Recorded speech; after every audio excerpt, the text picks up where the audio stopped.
La chambre du Senatorum Imperialis s'étendait vaste et glaciale sous des voûtes gothiques qui se perdaient dans les ténèbres au-dessus des têtes. Des brasereaux brûlaient de flammes éternelles aux quatre coins, projetant des ombres dansantes sur les visages des plus grands esprits de l'humanité et de ses guerriers les plus dévoués. Au centre de la salle se tenait le Seigneur, commandeur Roboute Guilliman, un primarque parmi les mortels, dont la silhouette transhumaine faisait paraître même les imposants Space Marines diminués en comparaison. Autour de la table circulaire siégeaient les pouvoirs de l'Imperium, les hauts seigneurs, dans des robes richement ornées et lourdes du poids de leurs fonctions.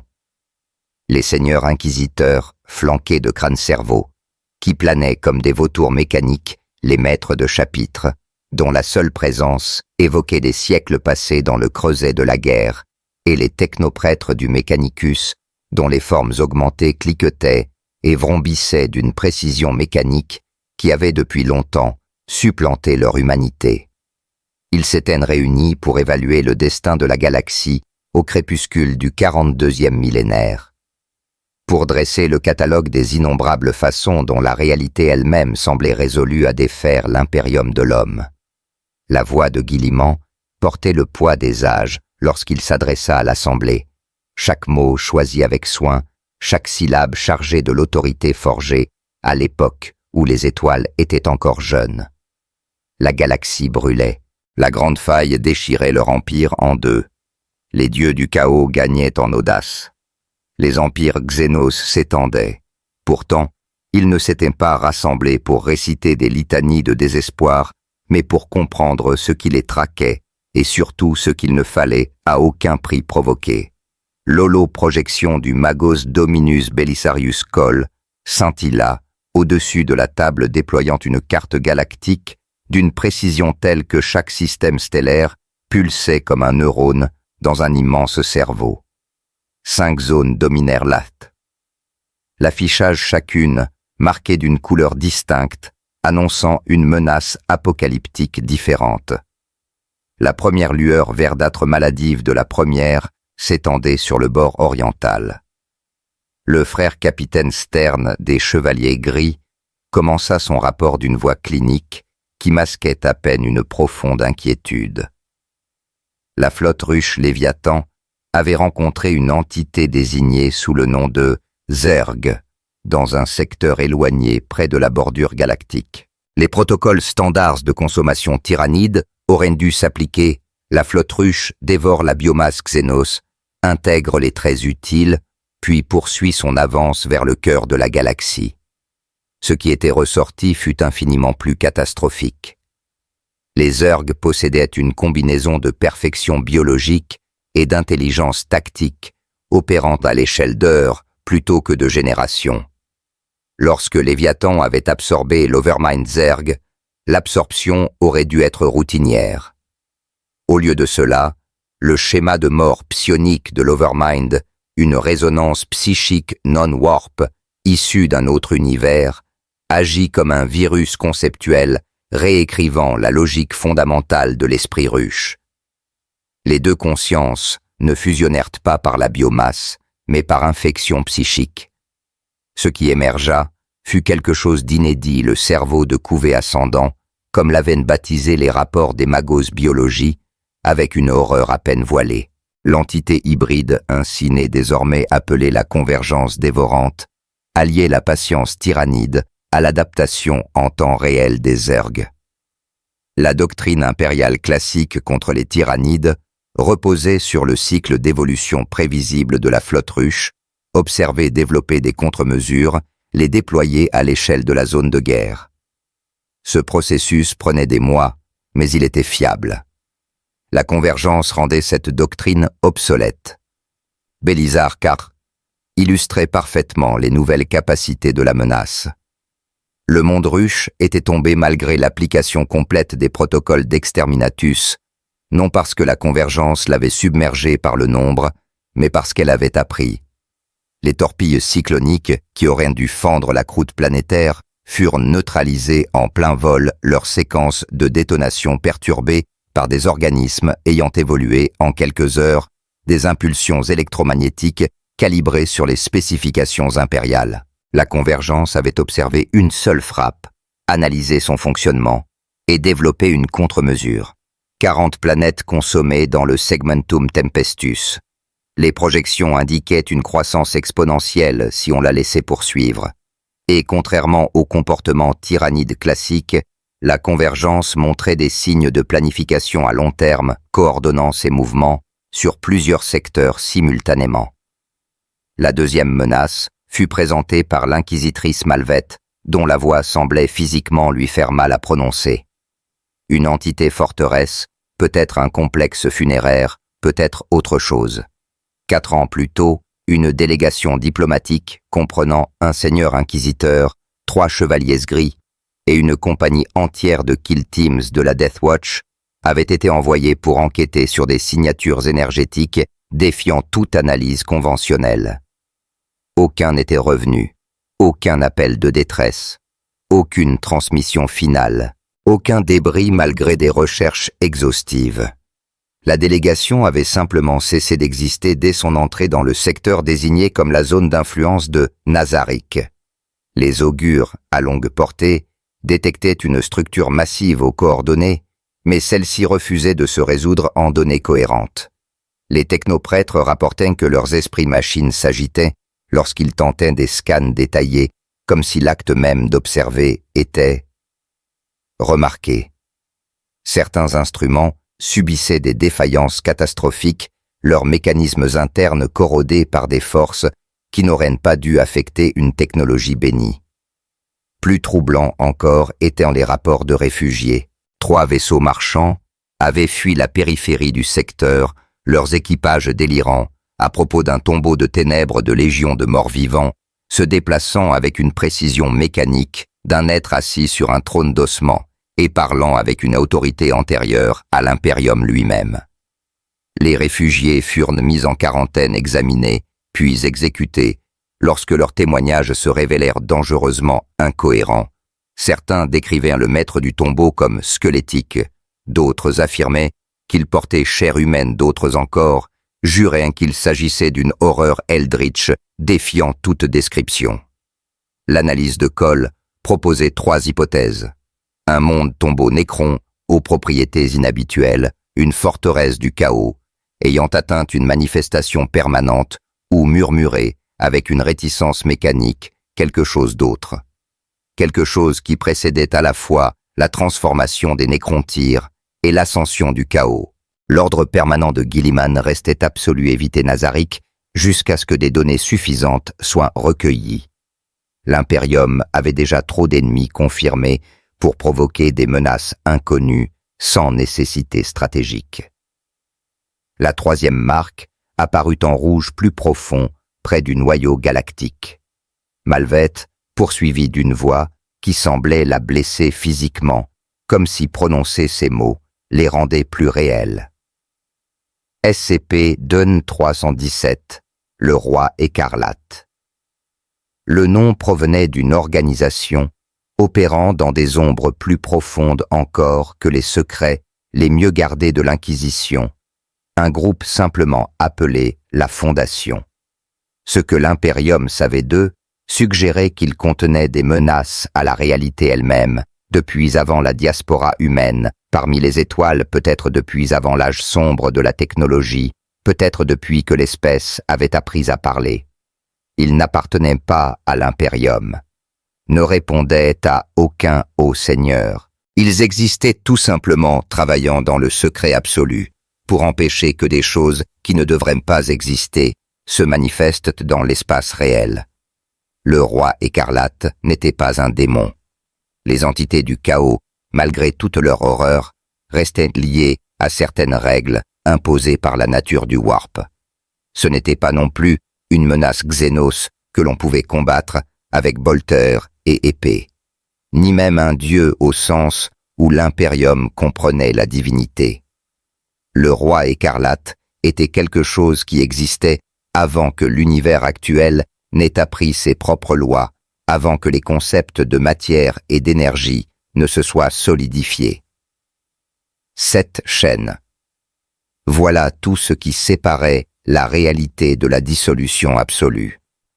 Chaque chaîne n'était pas un objet physique, mais quelque chose tissé dans le tissu même de l'existence, ancré à travers les dimensions par des forces que la Fondation refusait d'expliquer pleinement, même à Guilliman lui-même.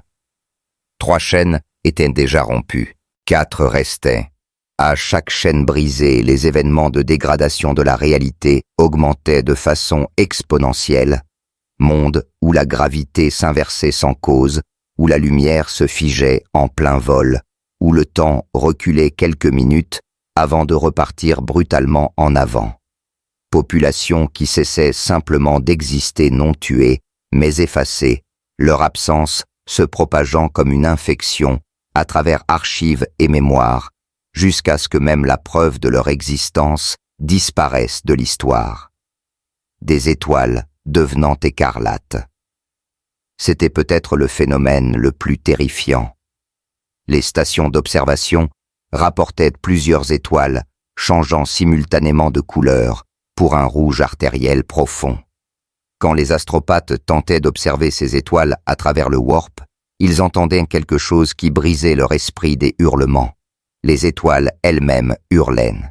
La Fondation estimait que la 4e chaîne se romprait dans quelques décennies. Un siècle si l'humanité avait de la chance. Ce qui se passerait alors? Ils refusaient de spéculer au-delà de protocoles d'évacuation pour des segmentums entiers. La 4e menace rouge et pourpre balayait les cadrans nord-ouest, la grande faille et le chaos éternel. Guilliman en parla avec une familiarité lasse. Puis vint la 5e marque d'un bleu azur dans le segmentum ultima. L'atmosphère de la chambre changea. Là où les menaces précédentes avaient été discutées avec une détermination sinistre, celle-ci suscita une incertitude frôlant la confusion réelle. La Fédération Tempest.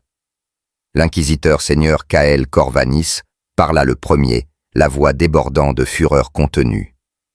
23 mondes vivaient désormais sous protection Xénos, leur population prospérant d'une manière qui tournait en dérision les domaines impériaux en perdition. Production agricole dépassant les prédictions du Mechanicus de plusieurs ordres de grandeur. 0 mortalité par maladie ou famine. Niveau de vie surpassant même celui de l'aristocratie terrienne. Mais ce n'était pas une conquête Xénos classique, pas d'invasion, pas de soumission forcée. Les populations avaient conclu des pactes de défense mutuelle de leur plein gré, attirés par des promesses de protection qui de façon impossible semblaient tenues sans contrepartie. Pas de dîmes exigées, pas de population éliminée, pas de ressources extraites. La Fédération protégeait tout simplement. 6 mois plus tôt, Rimuru Tempest avait disparu. Ses subordonnés maintenaient un Champ Tempest, rendant tout voyage warp impossible dans un rayon de 15 parsecs, tout en empêchant toute corruption du chaos, non pas en la combattant, mais en créant une zone où le chaos ne pouvait simplement pas se manifester. L'entité Diablo en était l'exemple parfait, 3 fraternités de chevaliers gris, anéanties par lui seul, sans une égratignure. La question n'était pas de savoir si Tempest représentait une menace. Tout être d'une telle puissance menaçait inévitablement la domination impériale. La question était de savoir si l'humanité pouvait se permettre de s'en faire un ennemi, alors qu'elle affrontait déjà la convergence Nazarick, le roi écarlate et le chaos. Guilliman trancha observer. Ne pas provoquer. Jusqu'à preuve du contraire, la Fédération Tempest serait traitée comme une puissance neutre, voire alliée potentielle. La chambre retomba dans un silence lourd, épuisé. Soudain, en orbite haute à bord de la station relais de l'Astronomican, l'astropathe Prime Helios suffoqua.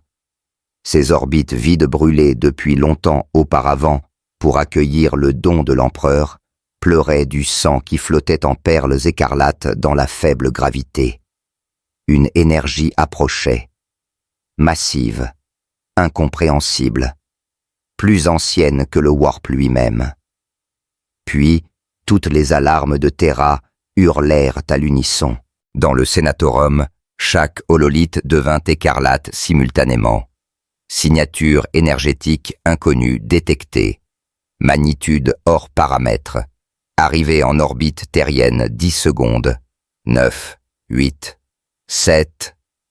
Guilliman aboyait déjà des ordres les custodiens et les chevaliers gris se déployant à ses côtés. 5, 4. Les censeurs de Cole hurlaient signature à la fois warp et non-warp, violant les lois fondamentales de la réalité. Puissance équivalente à un objet stellaire. 3, 2. À travers les vitres blindées, les étoiles se mirent à danser. 0. La planète trembla. Chaque cristal de cogitateur se fissura. Chaque ward psychique vola en éclats. Chaque cierge béni vacilla. Dans le ciel au-dessus de Terra, l'espace se déchira. Pas une brèche warp, pas une technologie Xenos, une déchirure nette chirurgicale, comme si quelqu'un avait décidé que les barrières dimensionnelles étaient superflues et les avait simplement supprimées par volonté pure. À travers l'ouverture, marcha une fillette d'apparence 12 ans à peine 1,50 m, cheveux roses contenant des galaxies miniatures, yeux brillants d'un rose bleu cosmique, vêtements décontractés, ignorant le vide, le froid absolu, les radiations. Tous les censeurs hurlèrent. La réalité se réajusta pour accommoder sa présence. Tous les wards psychiques volèrent en éclats. Tous les psychers de Terra s'effondrèrent de leur esprit, effleurant quelque chose de trop vaste. La voie mécanique de Cole se brisa. Niveau énergétique supérieur à celui de l'empereur durant la Grande Croisade. L'inquisitrice Malvette fixait sa tablette, les chiffres débordant vers l'infini. Corvanis murmura « Qui est-ce » La fillette baissa les yeux avec une curiosité enfantine. Son regard balaya continent, cité, ruche, réseau de défense, qui n'était que du papier face à elle. Quand son attention se posa sur le sénatorum, enfoui sous des kilomètres d'adamantium et de boucliers du vide, tous sentirent son regard comme un poids physique. Malvette fut la première à retrouver la parole d'une voix tremblante. La puissance de celle qui peut défaire toute la création. Et ça, elle n'apparaissait dans aucun registre, aucune archive. Pourtant, en entendant ces mots, tous surent avec une certitude glaciale qu'ils faisaient face à quelque chose qui existait avant l'Imperium, avant l'humanité, avant que la galaxie n'ait appris à avoir peur. Roboute Guilliman avait commandé des armées sur 1 millier de mondes, affronté des princes démoniaques en duel, pris des décisions qui scellèrent le sort de milliards d'âmes, en 10 000 ans durant. Au fil de son existence, il avait appris à reconnaître les instants où l'avenir de l'Imperium ne tenait plus qu'à un fil si fin qu'un seul mot de travers pouvait le rompre. Cet instant était de ceux-là. L'entité flottant en orbite terrestre irradiait une puissance qui faisait hurler tous ses instincts transhumains d'alerte. Chaque simulation tactique aboutissait à la même conclusion: si cet être décidait d'attaquer, rien dans le système de sol ne pourrait l'arrêter. Et pourtant, elle n'avait accompli aucun geste hostile. Elle se contentait de flotter là observant Terra avec ce qui ressemblait à de la curiosité. Dans la chambre du sénatorum, Corvanis hurlait déjà des ordres de mise en alerte maximale. Malvette, livide, serrait sa tablette de données, tandis que les chiffres grimpaient au-delà de toute échelle enregistrée. Partout dans la salle, les technoprêtres psalmodiaient des prières au Deus Mechanicus, leur calme habituel réduit en miettes. Guilliman trancha en un battement de cœur. Il activa son canal Vox prioritaire, écrasant toutes les fréquences d'une autorité de Primarque.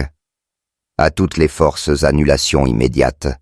Je répète, ne pas engager. Je m'en charge personnellement.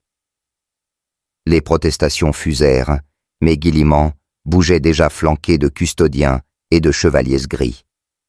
Le trajet jusqu'à la surface prit de précieuses minutes, pendant lesquelles l'entité attendit simplement sa présence, pesant sur la planète comme une étoile décidée à se poser en orbite basse. Ils émergèrent sur la principale plateforme d'atterrissage. Guilliman se posta au bord, levant les yeux vers la silhouette qui flottait à une centaine de mètres au-dessus. Même à cette distance, il sentait le poids de sa présence. La réalité elle-même se pliait autour d'elle comme une toile tendue sur un poids impossible. Il activa les haut-parleurs externes de son armure. « Je suis Roboute Guilliman, seigneur commandeur de l'Impérium de l'Homme. Je vous souhaite la bienvenue sur Terra. Nous ne vous voulons aucun mal et demandons l'honneur de pouvoir vous parler. » Pendant un instant, rien. Puis, elle bougea non pas en volant au sens classique, mais en décidant simplement d'être plus bas. En un souffle, elle se retrouva à flotter à 20 mètres à peine. De près, la dissonance entre son apparence et sa puissance devenait vertigineuse. Elle ressemblait à une enfant vêtue de vêtements décontractés qui aurait dû être anéantie par l'atmosphère industrielle de Terra. Ses cheveux roses captaient une lumière sans source visible. Ses yeux brillaient de couleurs qui rappelaient à Guilliman la naissance même de l'univers. Elle pencha la tête, l'observant avec une curiosité ouverte presque enfantine. « T'es vraiment grand genre, encore plus grand que la plupart des gens.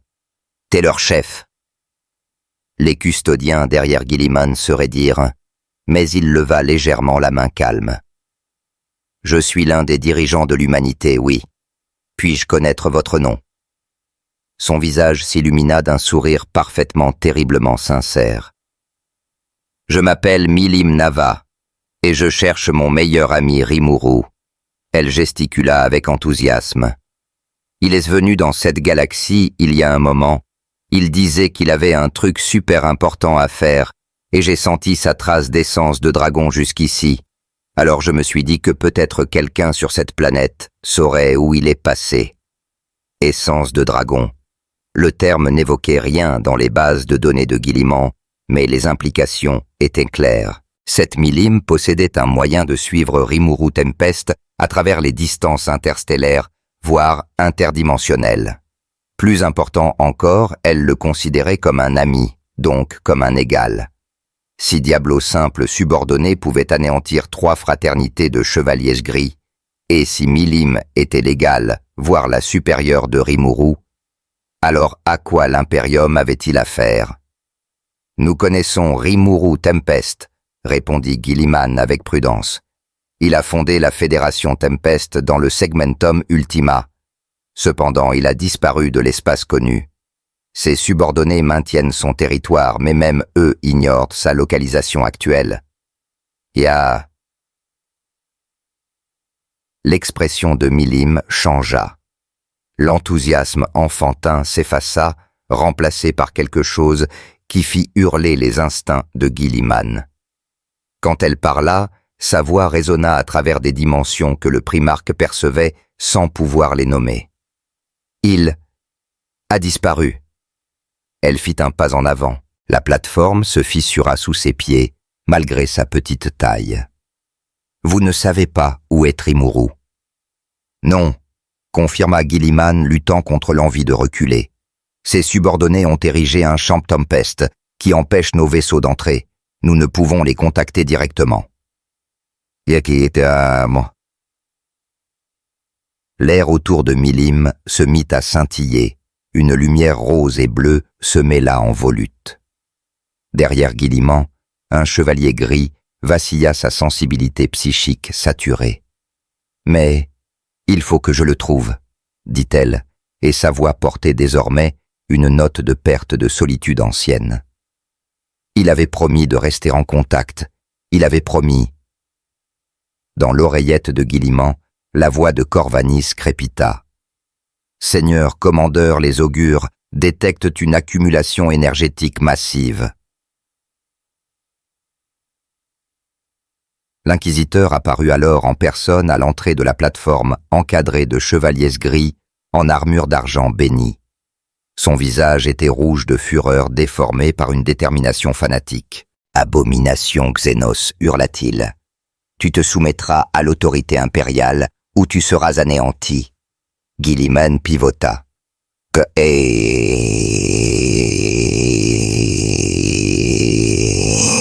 Corvanis à terre. C'est un ordre direct. Mais les chevaliers gris bougeaient déjà leur conditionnement, prenant le pas sur l'autorité du primarque, dès lors qu'ils percevaient une menace de niveau démoniaque. Canons, psy, bolters, storm, armes de force s'embrasèrent. Milim tourna lentement la tête vers eux, avec une précision mécanique. « Pourquoi ? Vous pointez vos armes sur moi ?» demanda-t-elle sincèrement perplexe. Je posais juste une question. Les chevaliers gris ouvrirent le feu. Guilliman vit avec horreur des centaines de projectiles, chacun béni consacré conçu pour blesser les entités du warp filé vers Milim. Contre une cible normale, cette salve aurait été écrasante. Milim leva une main presque paresseusement. Une couronne d'énergie pure se forma autour d'elle, tournoyante la couronne Aurora. Les munitions la touchèrent et cessèrent simplement d'exister, pas déviées, pas absorbées. Elles touchèrent la barrière et ne furent plus. Elle baissa la main. La couronne se dissipa. Son expression avait changé. Pas encore de la colère, juste une blessure profonde, celle d'une enfant attaquée sans raison. « Je demandais juste où était mon ami », dit-elle d'une toute petite voix, pourtant parfaitement audible malgré le vacarme. « Pourquoi vous m'avez tiré dessus ?» Corvanis brandit son épée énergétique, le champ de disruption projetant des ombres dures.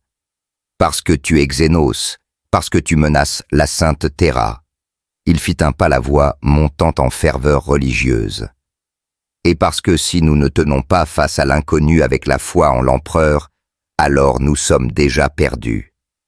Ceci est l'épreuve prouvée que la conviction de l'humanité peut défier même les dieux sans fléchir. » C'était de la folie drapée de théologie. Corvanis croyait qu'en provoquant une entité transcendante par la seule foi, il démontrerait la supériorité spirituelle de l'humanité. Assez. La voix de Guilliman, amplifiée par l'autorité de Primarque, coupa net les paroles de l'inquisiteur. Trop tard. Il le vit dans les yeux de Milim, la blessure venait de durcir.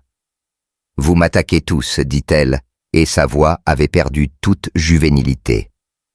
Elle résonnait désormais à travers le warp et le matérium simultanément. « Et vous ne savez même pas où est Rimuru. » Elle leva une main paume vers le ciel. Une sphère d'énergie rose et bleue se forma au-dessus de sa paume, se comprimant, devenant plus dense, plus brillante, jusqu'à ce que regarder directement fasse mal. La sphère était petite à peine la taille d'une tête humaine, mais Guilliman reconnut une magnitude apocalyptique.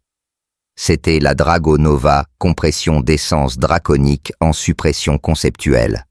Elle ne visa personne sur la plateforme.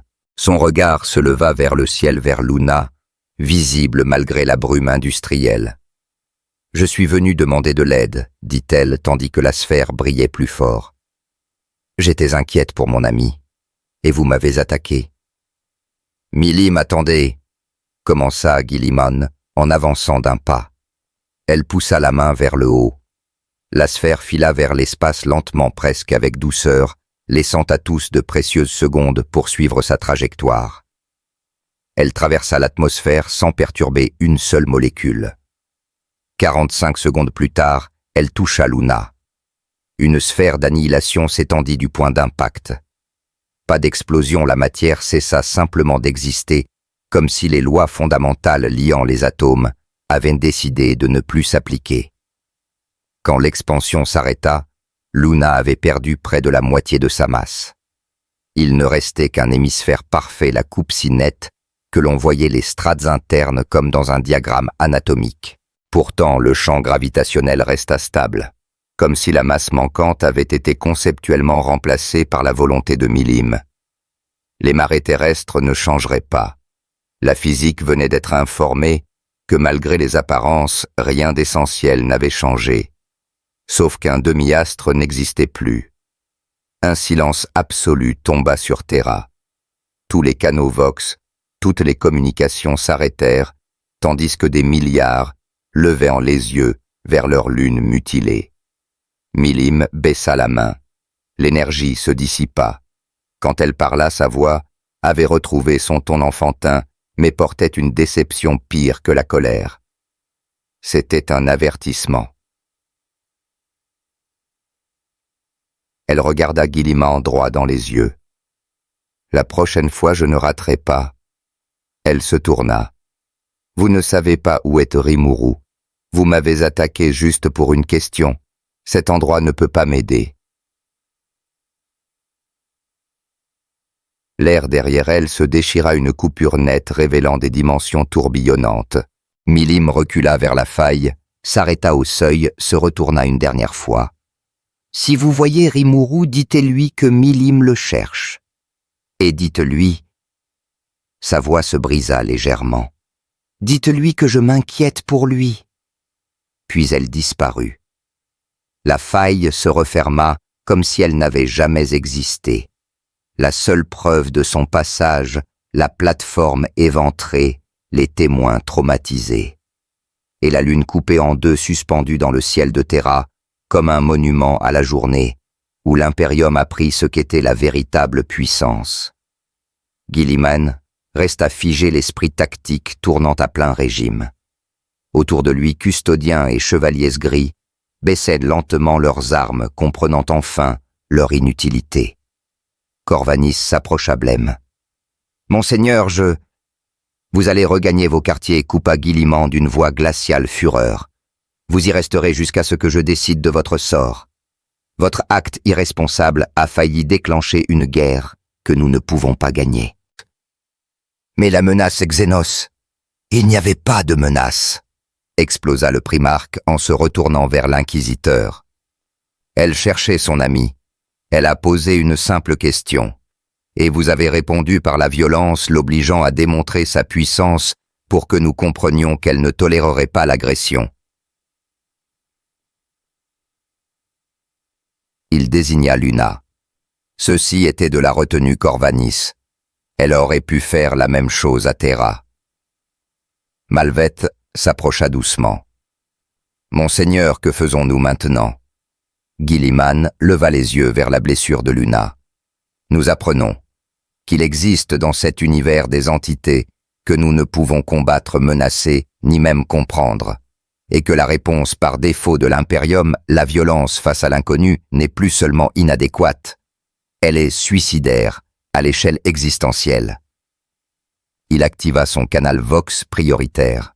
« Ici le seigneur commandeur Guilliman, toute force en posture défensive minimale. » L'entité apparue aujourd'hui est désignée chute d'étoiles écarlates. Classification de menace. Apex transcendant. Règle d'engagement ne jamais engager. En cas de contact, fournir les informations demandées avec courtoisie et laisser passage libre. Cet être recherche Rimuru Tempest et ne nous veut aucun mal intrinsèque. Notre survie dépend peut-être de continuer à être perçu comme neutre plutôt que comme obstacle. Il coupa la liaison et regarda les officiels rassemblés. Convoquez les hauts seigneurs. La Fédération Tempest n'est plus une curiosité à surveiller. Elle est devenue le meilleur espoir de survie de l'Imperium face à des forces que nous ne pouvons pas comprendre. Malvette murmura. Si Rimuru Tempest inspire une telle loyauté à un être pareil, qu'est-il exactement? Guilliman fixa la blessure de Luna. C'est précisément ce qui m'effraie. Parce que si Milim Nava le considère comme son égal, ou craint pour sa sécurité, alors nous avons affaire à des catégories de puissance qui dépassent notre compréhension même du pouvoir. Dans tout l'Imperium, les rapports affluèrent. Une entité était apparue, avait montré une puissance divine, puis était repartie sans une seule perte humaine, malgré l'attaque dont elle avait fait l'objet. Les milliards de Terra levèrent les yeux vers leur lune Mutilated Moon et se demandèrent ce que cela signifiait. Et dans le warp, suivant une traînée d'essence draconique vers l'est galactique, Milim Nava poursuivit sa recherche. Elle avait posé une simple question. Où est mon ami? La réponse qu'elle avait reçue. Violence, incompréhension, peur, lui avait appris que cette galaxie comprenait la force, mais pas l'amitié. Elle chercherait seule comme elle l'avait fait tant de fois au cours de son existence immémoriale. La galaxie venait d'apprendre cette leçon. La lune coupée en deux de Terra veillerait à ce que personne ne l'oublie jamais. Le monde forge Vetra 9 fabriquait des armes pour l'Imperium, depuis avant l'hérésie d'Horus. Monde frontière bordant la zone d'exclusion. Tempest, il représentait l'un des derniers bastions du contrôle Mechanicus, avant que le mystérieux barrage Azur ne rende tout voyage warp conventionnel impossible. Ces fonderies ne dormaient jamais, ces manufactorums ne s'arrêtaient jamais, ces technoprêtres ne cessaient jamais leur rituel à l'Omnicia. Le ciel brûlait d'un rouge-orange perpétuel, mélange de déchets industriels et d'encens sacré, un crépuscule éternel, seulement brisé par les brasiers des forges et les éruptions de plasma. Milim Nava y apparut avec bien moins de cérémonie que sur Terra. La déchirure dimensionnelle s'ouvrit discrètement dans un couloir de maintenance loin des lignes de production principales. Elle avait appris la prudence. On ne savait jamais si cela serait de la sagesse ou simplement un moyen de retarder l'inévitable. Elle franchit le passage avec précaution, silhouette minuscule et fragile au milieu de cette brutalité industrielle. La traînée d'essence draconique était la ténue peut-être vieille de 3 jours, mais indubitablement celle de Rimuru. Il était passé par ce système récemment probablement en longeant la bordure extérieure de la plus proche du champ Tempest. Elle devait confirmer sa direction, demander si quelqu'un l'avait vu, dans quelle direction il était parti vers le secteur protégé. Cette fois serait différente. Pas d'entrée spectaculaire, pas de démonstration de puissance. Juste une simple question, puis elle repartirait. À travers un hublot d'observation, elle regarda des milliers d'ouvriers lourdement augmentés travailler en synchronisation parfaite. Des technoprêtres en robe rouge rouille supervisaient leurs méchadendrites, ajustant les machines. Tout ici n'avait qu'un seul but, fabriquer des armes. Elle songea à Rimuru, qui avait bâti une fédération où l'on n'avait pas besoin d'armes pour se sentir en sécurité. Un technoprêtre supérieur émergea d'une salle adjacente, son châssis bardé d'équipements de surveillance. Milim attendit qu'il ait terminé d'examiner les spécifications avant de parler d'une voix douce, presque hésitante. « Excusez-moi, je suis désolé de vous déranger, mais je cherche quelqu'un. Un ami. Est-ce que vous avez entendu parler d'un certain Rimuru ?» Le technoprêtre pivota. Ses optiques se fixèrent sur elle. Pendant un instant, rien. Puis, ses mécadendrites frémirent et des glyphes d'alerte clignotèrent sur ses affichages thoraciques. Sa voix sortit d'une grille vox dépourvue de toute chaleur humaine. Entité non identifiée. Signature énergétique hors paramètres. Classification inconnue. Les optiques la balayèrent à nouveau. Probabilité élevée d'intelligence abominable. Activation des protocoles de sécurité. Attendez, dit Milim en levant les mains. Je ne suis pas là pour causer des problèmes. Alerte de sécurité. Complexe Manufactorum Theta. Entité inconnue détectée. Classification potentielle de menace extrême. Toutes les unités répondaient.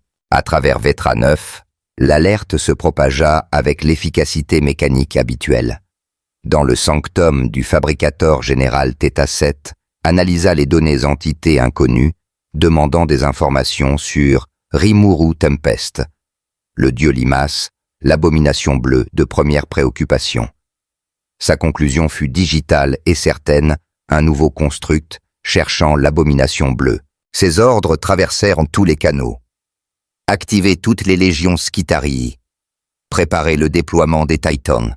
Ce faux esprit machine doit être détruit. Milam se tenait là tandis que les sirènes hurlaient dans toute la planète.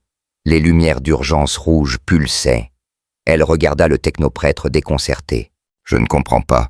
Je n'ai posé qu'une question. » De 3 couloirs surgirent des légions Skitarii en formation parfaite. Des centaines de soldats augmentés, carabines à radium et fusils à arc levé. Derrière eux, des serviteurs de combat cataphones et des onagais dune crawlers. En quelques minutes, Milim se retrouva encerclé par des centaines d'unités armées. Une voix amplifiée par Vox tonna « Construct non identifié. Vous violez les protocoles du Mechanicus et la loi impériale. Déclinez votre désignation et soumettez-vous immédiatement au démantèlement. » Les yeux de Milim s'écarquillèrent. Démantèlement. Je ne suis pas un construct. Je m'appelle Milim. Je cherche juste mon ami. Je ne veux pas d'ennui. La réponse ne fut pas verbale, ce fut un tir nourri. Des centaines de carabines à radium déchargèrent simultanément, emplissant le couloir de projectiles radioactifs. Les calivers à plasma ajoutèrent leur torrent surchauffé. Les fusils à arc déchaînèrent leur énergie électrique. La puissance combinée aurait vaporisé un Space Marine en quelques secondes. La couronne Aurora se manifesta autour de Milim sans même qu'elle y pense. Chaque projectile, chaque rayon d'énergie cessa simplement d'exister au contact. Pas dévié, pas absorbé, effacé de la réalité. Quand la salve cessa, Milim se tenait intact au milieu de la fumée et de l'air déformé par la chaleur. Son expression était passée de la confusion à la douleur. « Pourquoi ?» demanda-t-elle doucement. « Je n'ai posé qu'une question. Pourquoi vous m'attaquez ?» Les Skitarii ne répondirent pas. Ils reprirent simplement le tir leur logique, concluant que la persistance finirait par fonctionner là où la première tentative avait échoué. À travers les réseaux d'augures, le fabricateur général Theta 7 surveillait l'alarme grandissant. Les forces standards s'avéraient totalement inefficaces. Il fallait donc escalader, activer les dieux-machines. Que la fureur de l'Omnicia soit manifestée. Au plus profond des manufactorums de Titans, des systèmes millénaires s'éveillèrent. D'immenses portes grincèrent en s'ouvrant. Le sol trembla sous des masses de plusieurs mégatonnes. À travers la brume industrielle, émergèrent des silhouettes qui dominaient les immeubles Warhounds de reconnaissance, aux pattes articulées inversées, rivers de bataille, dont chaque pas creusait des cratères dans le ferrocrète. Milim les sentit, avant de les voir des présences colossales, chacune contenant une étincelle presque vivante. Par les verrières, elle aperçut leur forme cathédrale ambulante de destruction, les dieux manifestés du Mechanicus. « S'il vous plaît, appela Milim, sachant que ces machines n'écouteraient pas. Je ne veux pas me battre. Je veux juste trouver Rimuru. » La réponse du Warhound le plus proche fut un rayon de plasma assez chaud pour rivaliser avec le cœur d'une étoile tirée à bout portant. La couronne Aurora de Milim s'étendit détournant le rayon. Le faisceau laboura 3 manufactorums adjacents, vaporisant instantanément des milliers de serviteurs et d'ouvriers. L'horreur submergea Milim. Ils tuent leurs propres gens, juste pour m'atteindre. D'autres Titans approchaient. Les Skitarii poursuivaient leur assaut implacable. Elles ne pouvaient pas continuer à se défendre, d'autres mouraient dans les tirs croisés. Il fallait arrêter cela sans tuer personne. Alors l'idée lui vint, si elles neutralisaient simplement leurs armes, ils ne pourraient plus attaquer. Cibler uniquement la technologie laissait les gens intacts. Enlevez-leur leurs jouets dangereux avant qu'ils ne se blessent. Pas de mort, pas de blessure permanente. Parfait dans sa simplicité. Milim ferma les yeux et rassembla l'essence draconique avec un soin délibéré. Lumière rose et bleue se mêlèrent modelées avec une intention différente de celle de Terra. Pas de destruction, pas d'effacement. Transformation. Elle relâcha l'énergie en une impulsion silencieuse qui rayonna vers l'extérieur. Le cataclysme écarlate fut silencieux. Pas d'explosion, pas de cris, pas de destruction spectaculaire. L'onde d'essence draconique traversa simplement Vetra 9, pénétrant chaque structure, touchant chaque morceau de métal, du plus petit boulon au plus grand titan. Et partout où elle passa, le métal changea. L'acier gris devint rouge profond. Les circuits argentés prirent une teinte rosée. Le bronze s'assombrit en bordeaux. Chaque parcelle de métal de Vetra 9 adopta une nuance uniforme correspondant à la puissance de Milim. Mais le changement allait bien au-delà de la couleur. Les propriétés fondamentales du métal avaient été altérées au niveau conceptuel. À l'état quantique, chaque atome avait été réécrit en parité nulle, un état existant hors de la logique binaire que les esprits machines utilisaient pour interagir avec la matière. Toujours solide, toujours structurellement intact, mais plus conducteur d'électricité comme il le fallait. Plus en résonance avec les fréquences que les esprits machines pouvaient percevoir ou manipuler. Plus en réponse aux protocoles sacrés qui guidaient ces systèmes depuis des millénaires. Les effets furent immédiats et absolus. Les armes cessèrent de tirer en pleine rafale. Les armures énergétiques se verrouillèrent emprisonnant les Skitarii à l'intérieur. Les moteurs des véhicules s'éteignirent. Les systèmes de communication se turent. Et les Titans se figèrent en plein pas, leurs esprits machines s'évanouissant simplement. Les dieux machines devinrent des statues immenses, tombeaux écarlates. Milam ouvrit les yeux et vit ce qu'elle avait fait. La planète entière était devenue rouge. Les bâtiments se dressaient comme des os rouillés. Les Skitarii restaient figés dans leur prison d'armure. Les Titans dominaient le paysage pétrifié en posture d'agression qui ne s'achèverait jamais. À travers Vetra 9, la prise de conscience se répandit comme une infection d'horreur. Le fabricateur général Theta 7 fixait des relevés qui n'avaient aucun sens. Tout indiquait opérationnel, pourtant plus rien ne fonctionnait. Sa connexion aux esprits machines, le murmure constant qui définissait son existence avait disparu. Comme devenir sourd et aveugle d'un seul coup. Esprits machines. Silencieux. L'Omnicia ne répond plus. Ceci est impossible. Sur toute la planète Forge, les technoprêtres tombèrent à genoux.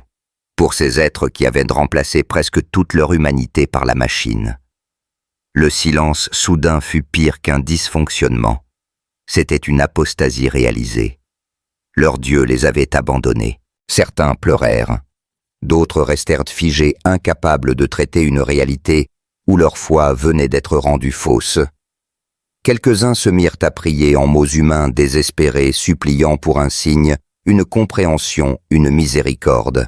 Milim regarda autour d'elle la panique qu'elle avait provoquée, et une certitude glacée lui serra le cœur. Elle avait vu les mondes forges comme des endroits où l'on fabriquait des armes. Ce qu'elle n'avait pas compris, les mondes forges étaient faits d'armes. Ces gens n'utilisaient pas seulement la technologie, ils éteignent la technologie. Corps augmentés, esprits interfacés avec les machines, sociétés structurées autour de systèmes désormais totalement inertes. Sans ces systèmes, plus de communication au-delà des cris, plus de transport au-delà de la marche, plus de production alimentaire, plus de purification d'eau, plus de traitement atmosphérique. Tout dépendait des machines. Elle avait voulu les désarmer. Elle avait tué leur civilisation. « Oh non !» murmura Milim. « Qu'est-ce que j'ai fait ?» Elle marcha parmi les Skitarii figés, toucha doucement l'armure de l'un d'eux. Le soldat à l'intérieur vivant, conscient, tenta de parler, mais ne produisit que des sons étouffés à travers un casque qui ne s'ouvrait plus. « Je suis désolé. Je ne voulais pas. J'essayais juste de vous faire arrêter. » Elle poursuivit son chemin à travers le manufactorum, découvrant l'ampleur du désastre. Ouvriers piégés dans des exosquelettes inertes, serviteurs effondrés, technoprêtres tentant désespérément d'actionner manuellement des systèmes nécessitant des interfaces électroniques désormais impossibles. Au loin, un titan figé gémit tandis que le métal se tendait sous son propre poids, incapable de compenser sans son esprit machine. Il tiendrait encore un moment, mais finirait inévitablement par s'effondrer. Tous finiraient par s'effondrer. Depuis une terrasse d'observation, elle vit des milliers d'âmes en contrebas piégées, paniquées, confrontées à la même vérité, leur monde avait pris fin. Pas par destruction, mais par transformation. Leur monde forge existait toujours, mais n'était plus un monde forge. Juste une planète rouge pleine de métal inutile et de gens échoués. « Cet endroit ne sait pas où est Rimuru, dit-elle doucement Milim. Et moi, j'ai tout cassé. » Elle pensa essayer de réparer, d'inverser ce qu'elle avait fait, mais elle ne savait pas comment. La transformation avait été instinctive, mue par une essence draconique, opérant au-delà de la simple manipulation physique. « La prochaine fois, murmura-t-elle lourde de culpabilité, je n'interviendrai pas. Je ne chercherai pas à aider. Je poserai ma question et je partirai. Peu importe ce qui arrive. La déchirure dimensionnelle s'ouvrit derrière elle, lumière kaléidoscopique contre l'écarlate uniforme. Elle s'arrêta au seuil et regarda une dernière fois en arrière. « Je suis désolé, je ne comprenais pas, je croyais bien faire. » Puis elle disparut, laissant la Mechanica rouge affronter sa nouvelle réalité, sans machine, sans la voix de l'Omnicia, sans aucune des certitudes qui avaient défini son existence. En orbite des balises de détresse, s'allumèrent systèmes mécaniques indépendants de l'infrastructure planétaire.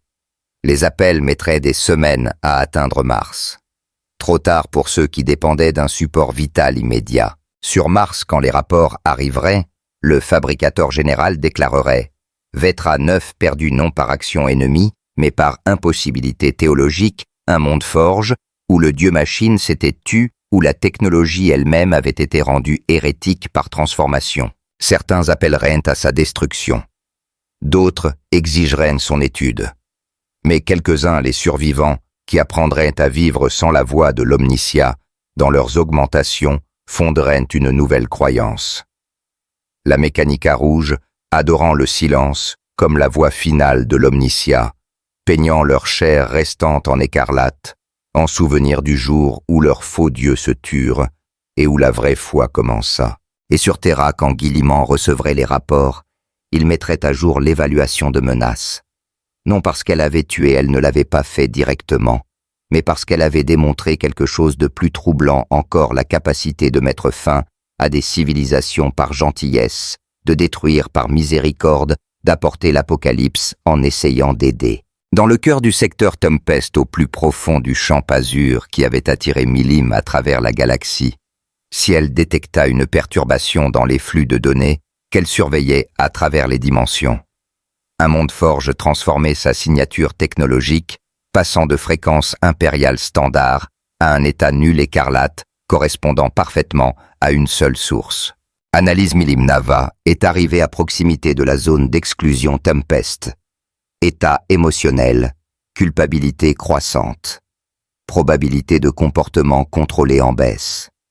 Recommandation, préparer un contact imminent. Mais Rimuru, enfermé au cœur pour maintenir le champ Tempest, qui protégeait des millions, ne put que reconnaître l'alerte et poursuivre sa veille.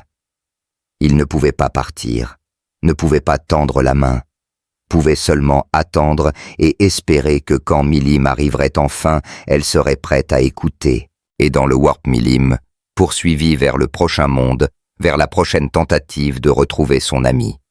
La Mechanica rouge se souviendrait d'elle comme de la déesse écarlate qui brisa leur foi. Le prochain monde apprendrait une leçon différente. L'entité désignée chute d'étoiles écarlates n'apprenait pas à être moins dangereuse.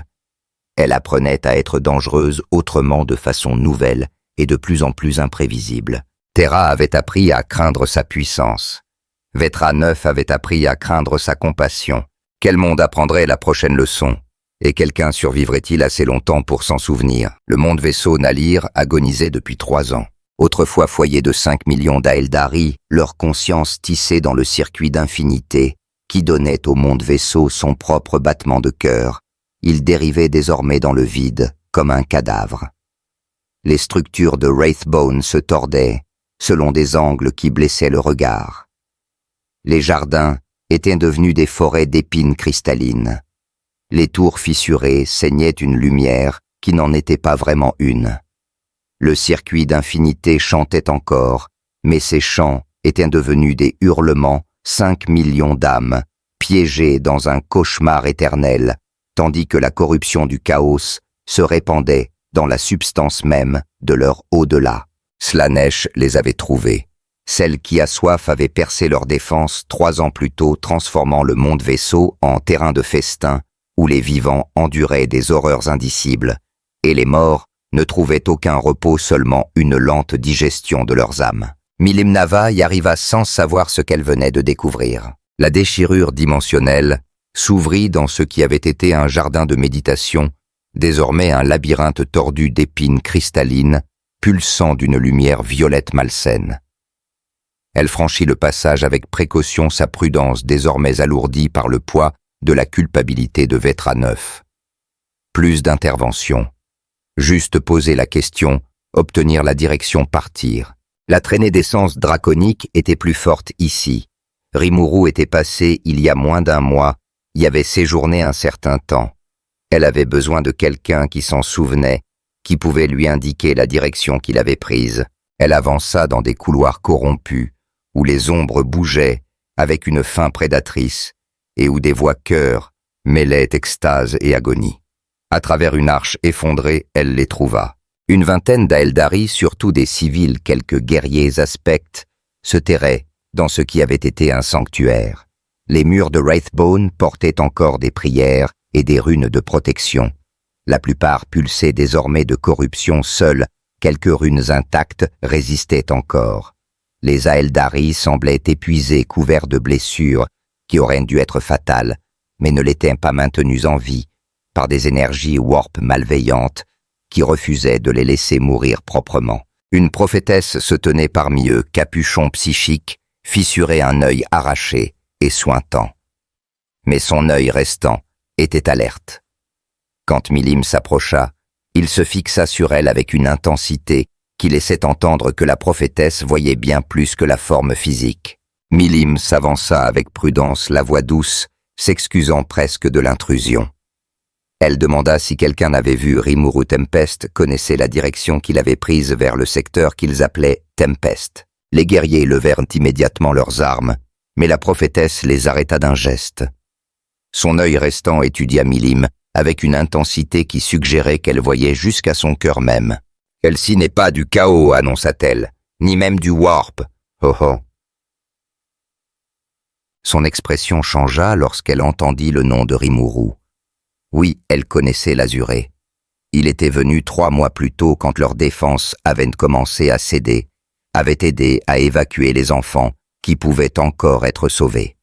Sans lui, les 5 millions d'âmes auraient été perdues pour celles qui a soif. Grâce à lui, peut-être 200 000 avaient fui. Une chaleur fugitive réchauffa le cœur de Milim. Cela ressemblait tellement à Rimuru. La prophétesse commença à lui indiquer la direction vers l'est galactique, vers ce que les humains appelaient le secteur Tempest, quand sa tête se tourna brusquement vers une entrée. Ses sens psychiques hurlèrent l'alerte. Ils avaient été repérés. Les Aeldari se mirent en position avec un désespoir rôdait les guerriers se plaçant entre les civils et l'entrée. Des enfants, Milim se rendit compte qu'il y avait des enfants, furent poussés vers l'arrière du sanctuaire. Par l'entrée se déversèrent des cultistes du chaos, hurlant des louanges à leur prince sombre. Des Filewarp avaient relié le monde vaisseau mourant à des ruines impériales proches. Par ces failles arrivaient ces humains corrompus, corps tordus, visages fendus de trop de langues, portant des uniformes impériaux en lambeaux. Des survivants qui avaient choisi la damnation plutôt que la mort. Les guerriers ouvrirent le feu. Les disques shuriken lacérèrent la chair corrompue, mais d'autres cultistes continuaient d'affluer. Un sorcier du chaos s'émergea chaîne, dégoulinant de substances impossibles. L'énergie warp crépita tandis qu'il levait son bâton à 6 branches. Milim resta figée tandis que la bataille éclatait. Elle pouvait arrêter cela. Un seul coup et les cultistes seraient morts.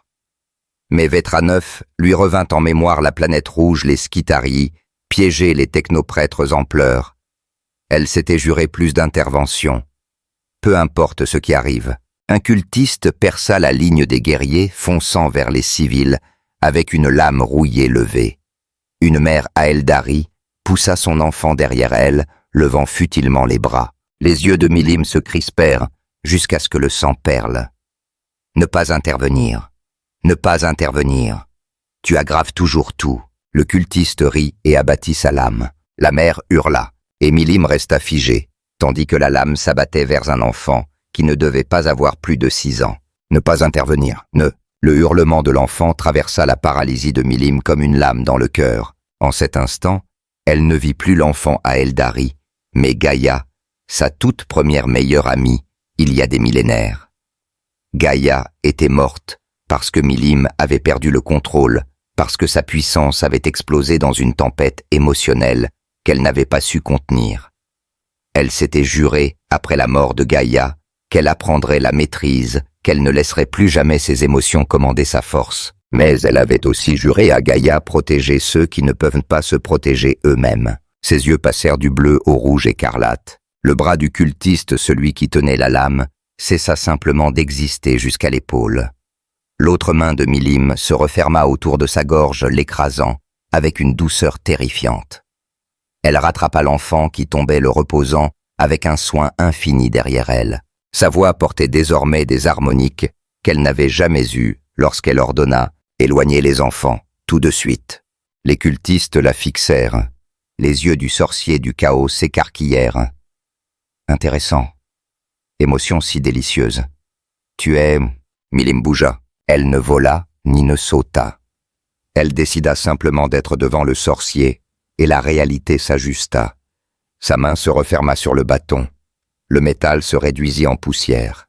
Sa simple présence créa une zone morte, où même le chaos peinait à se manifester. Elle parla calmement des enfants du mal et des choses qu'elle ne pouvait pas permettre. Le sorcier, rivers brisé et cri lointain, et la traita de sotte seule contre des légions. Il leva les bras, l'étoile à 6 branches sur son front flamboyant, tandis qu'il invoquait un héros du plaisir. La réalité se déchira avec une fausseté déchirante. Par la faille surgit un gardien des secrets de grands démons de Slaanesh, sa forme oscillant entre masculin et féminin beau et horrible jamais fixe. Il ronronna à propos de culpabilité délicieuse et de rage magnifique. Milim leva les 2 mains. La puissance jaillit de son cœur. La spirale d'annihilation commença comme un petit vortex d'énergie rose et écarlate entre ses paumes. Mais à chaque rotation, elle grandit, nourrie par les émotions réprimées. Culpabilité pour la Mécanica rouge, rage de voir des innocents menacés, peur d'échouer encore, chagrin pour Gaïa pour toutes les vies détruites par accident, pour la possibilité que Rimuru soit déçu. La spirale s'étendit belle et terrible, une zone tournoyante d'intentions destructrices pures. Tout ce qu'elle touchait ne brûlait ni n'explosait, cela cessait simplement d'exister effacé, si fondamentalement que même les âmes étaient arrachées du warp et consumées. Le gardien des secrets tenta d'esquiver, se déplaçant à des vitesses impossibles. Mais la spirale fut plus rapide, ou peut-être décida-t-elle où le démon serait, et la réalité obéit. Le hurlement du grand démon, alors qu'il mourait vraiment non banni, mais annihilé, au point que Slaanesh elle-même ne pouvait le récupérer, résonna à travers les dimensions. Les cultistes moururent ensuite pris dans l'expansion de la spirale. Certains tentèrent de fuir, d'autres de se battre. Tous échouèrent. La spirale consuma sans distinction, sans pitié, sans laisser de corps. Ils étaient là, puis plus rien. La prophétesse hurla des avertissements en langue à Eldaris, ses sens psychiques hurlant. Tout le monde devait atteindre le portail du réseau. Milim perdait le contrôle, mais Milim ne l'entendait pas. La rage était trop forte, la culpabilité trop lourde, la spirale trop affamée. Elle s'alimentait de ses émotions, et ses émotions se nourrissaient des morts, créant une boucle qui croissait à chaque seconde. Elle avait voulu sauver des enfants, arrêter les cultistes, faire quelque chose de juste. Mais la spirale s'étendit au-delà du sanctuaire, se répandant dans les couloirs corrompus, consumant tout. Des centaines de cultistes moururent, des dizaines de démons, et des Aeldari civils qui se cachaient non impliqués dans le combat, moururent en hurlant quand la spirale les atteignit. Milim tenta désespérément de l'arrêter, de ramener la puissance en elle.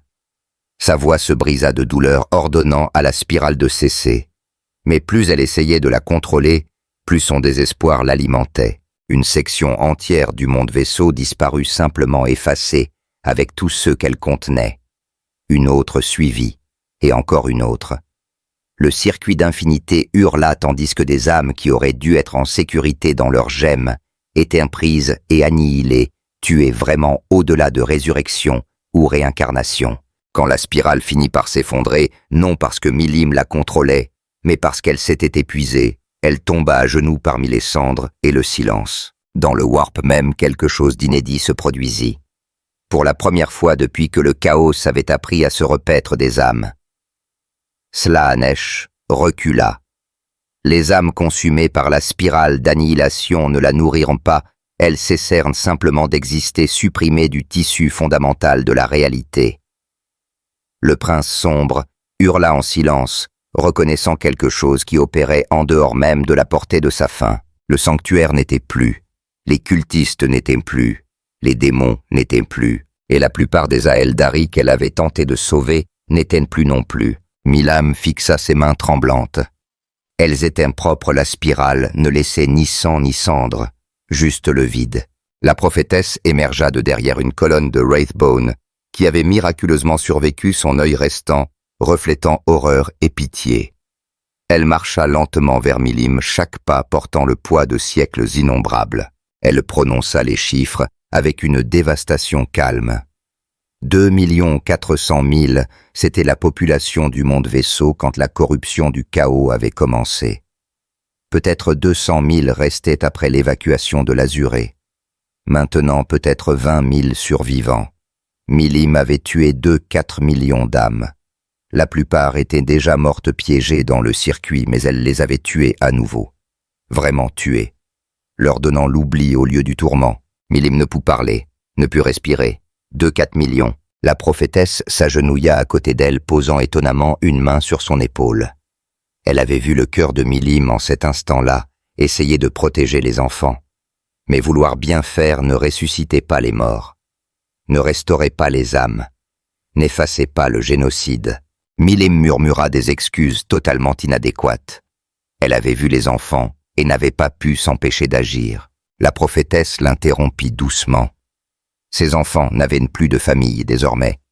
Milim les avait sauvés des cultistes, mais avait tué leurs parents, leurs frères et sœurs, leurs clans entiers. Elle désigna un renfoncement protégé, où des enfants Aeldari se blottissaient, pleurant un chagrin qui brisait l'âme. La prophétesse demanda si Milim comprenait. Les cultistes auraient tué des milliers, peut-être des dizaines de milliers. Milim en avait tué des millions. Son aide avait été quantifiablement pire que le génocide qu'il subissait déjà. Milim se rappela Gaïa, se rappela avoir juré après la mort de son ami qu'elle apprendrait la maîtrise, que jamais plus cela n'arriverait. Mais voilà qu'elle se retrouvait là des siècles plus tard, même erreur, perdre le contrôle, tuer ceux qu'elle voulait protéger. Je ne savais pas, murmura-t-elle dans sa langue natale, les mots portant une tristesse que nulle traduction ne pouvait rendre. Je ne savais pas que ce serait comme ça. J'étais juste tellement en colère. La prophétesse soupira, portant des millénaires de tristesse. Elle demanda pourquoi Mil cherchait l'Azuré. Que lui dirait-elle quand elle le trouverait? Mil se releva lentement, les jambes tremblantes. Sa voix se brisa quand elle répondit. Elle lui dirait qu'elle était un monstre. Elle lui dirait qu'elle avait tué 2-4 millions de personnes en essayant de sauver 20, qu'elle ne méritait plus d'être son amie. Mais elle devait quand même s'excuser. La prophétesse l'observa longuement, puis hocha la tête, vers l'est galactique, vers le secteur que les humains nommaient Tempest. Rimuru y était allé maintenir quelque chose appelé un champ pour protéger ceux qui choisissaient de se placer sous son égide. Elle s'arrêta. Peut-être pouvait-il enseigner ce que les Aeldari n'avaient pas su lui enseigner, comment porter le fardeau du pouvoir sans être écrasé. Milim demanda ce qu'il adviendrait des survivants. La prophétesse l'assura qu'il survivrait. Il le faisait toujours. Les 20 000 restants fuiraient par le réseau vers d'autres mondes vaisseaux. Ils raconteraient aux autres qu'une déesse écarlate était venue et avait mis fin à la corruption du chaos, même si le prix avait été presque tout ce qu'il leur restait. D'une certaine façon, Mil les avait libérés du tourment. Juste pas le salut qu'ils désiraient. Mil hocha la tête, n'osa pas parler. Elle ne supportait plus de voir le chagrin des enfants. La prophétesse promit que les Aeldari prennent soin de leurs petits.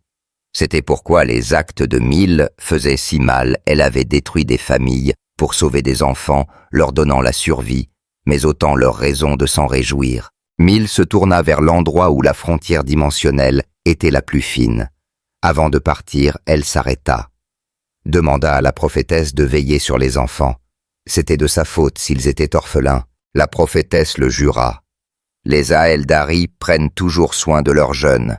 C'est pourquoi les actes de Mil faisaient si mal. Elle avait détruit des familles pour sauver des enfants leur donnant la vie, mais autant leur raison de s'en réjouir. Mille acquiesça, n'osant pas parler. La déchirure dimensionnelle s'ouvrit, lumière kaléidoscopique, se déversant sur le Wraithbone corrompu. Elle y entra sans se retourner, incapable de supporter plus longtemps la vue du chagrin des enfants. Dans le warp voyageant vers le secteur Tempest, elle vola lentement pour la première fois de sa vie. Avant, elle avait volé à travers les dimensions avec joie et émerveillement. Désormais, chaque mouvement lui semblait traîner une montagne. Les visages des morts à Eldari, qu'elle ne connaîtrait jamais enfant, qui grandirait orphelin à cause d'elle, la suivait à travers l'immatérium. Elle pouvait voir le champ Tempest devant un phare de lumière azur tranchant la folie du warp. Rimuru était là. Son meilleur ami, la seule personne qui n'avait jamais jugé, était si proche. Mais à présent, elle portait 2 120 000 morts. L'avertissement de Terra n'avait fait aucune victime. La transformation de Vetra 9 avait détruit une civilisation sans 9, avait détruit une 9 sans victime.